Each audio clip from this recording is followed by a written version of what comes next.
জানি না এখন এখন একটু ভালো আছি, হয়তো একটু পরে আমার সাথে ঠিক হতে পারে। তো আমি প্রত্যেকটা মুহূর্তকে এনজয় করতে চাই, মুহূর্তে বাঁচতে চাই।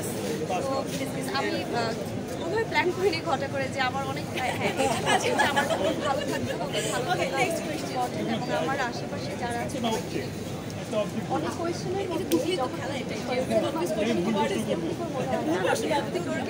কারণ এটাও আমার ভালো লাগে। হ্যাঁ, এটা যেহেতু এখন কাজ করা হচ্ছে না সিনেমাতে, বাট যখন হবে তখন আজকে আপনাকে দেবদাসের পারো টাইপের একটা দেখা যাচ্ছে, ওইটা থেকে ইন্সপায়ার হয়ে এই লুকটাকে না, বেসিক্যালি আমি শাড়ি খুব পছন্দ করি এবং থ্রি পিস ভালো লাগে। তো যখন একটু ঘটা করে কোনো প্রোগ্রাম হয়, যাওয়া হয়, তখন একটু শাড়িটাই আচ্ছা আপু, ওটিটি প্ল্যাটফর্ম আপনাদের যারা মানে